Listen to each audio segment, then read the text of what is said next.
Good morning everyone. I'm Shahid. Today I will discuss about active and passive voice. Active क्या होता है, passive क्या होता है, मैंने आपको पहले बताया था। एक्टिव का मतलब होता है चुस्त और पैसिव का मतलब होता है सुस्त। तो आज हम आपको एक्टिव और पैसिव का चार्ट समझा रहे हैं। एक्टिव और पैसिव, एक्टिव और पैसिव का चार्ट किस तरीके से हम इस्तेमाल करेंगे पैसिव को।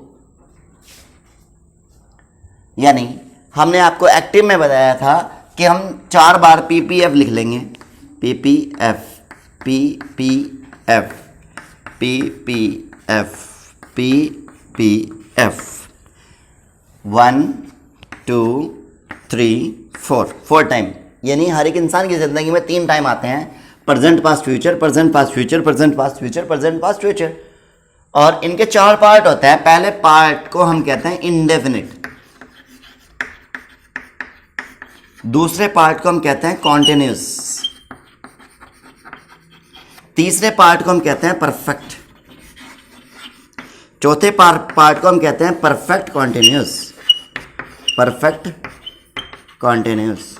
अब समझने वाली बात यहाँ है कि मैंने आपको पहले भी बताई थी कि रो नंबर 1 की जो हेल्पिंग वर्ब होती है इंडेफिनिट की, वो क्या होती है। देखिए उसकी हेल्पिंग वर्ब होती है do, does, did, will, shall. Do, does, did, will, shall. यानी कोई आपसे पूछे प्रेजेंट इंडेफिनिट की क्या है तो डू, डज, पास्ट की पूछे तो डिड, फ्यूचर की पूछे तो विल, शैल। ओके। और इनमें क्या लगता है, सभी में वर्ब की फर्स्ट फॉर्म लगती है। सिर्फ एक अंतर है इसमें कि रो नंबर 1 यानी अफर्मेटिव सेंटेंस में वर्ब की फर्स्ट फॉर्म ऐसी ही है, सी, शी, नेम के साथ। अदर जो प्लूरल होता है उनके साथ डायरेक्ट वर्ब की फर्स्ट फॉर्म लग जाती है। और पास्ट इंडेफिनिट के रो नंबर 1 में यानी अफर्मेटिव सेंटेंस में सेकंड फॉर्म लगती है। सेकंड फॉर्म का यूज सिर्फ पास्ट इंडेफिनिट के अफर्मेटिव सेंटेंस में ही होता है और कहीं नहीं होता।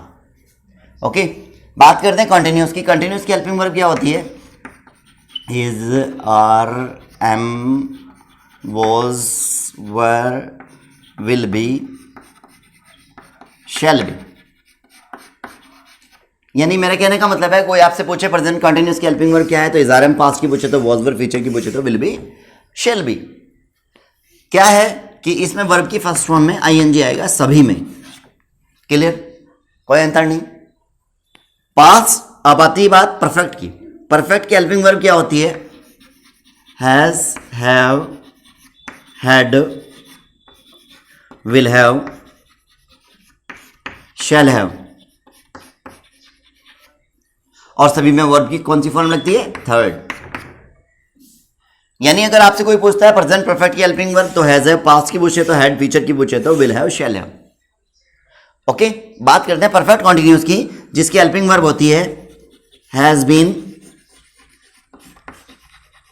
Have been, had been, will have been,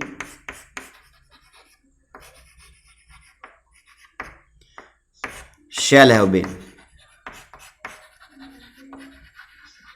यानी कोई पूछता है प्रेजेंट परफेक्ट कंटिन्यूअस की हेल्पिंग वर्ब तो has been, have been, past perfect की पूछता है तो had been, future perfect continuous की पूछता है तो विल हैव बीन और शैल हैव बीन होती है। Will have been and shall have been होती है और वर्ब की फर्स्ट फॉर्म में एनजी लगती है। अच्छा, इसमें टाइम भी गिवन होता है।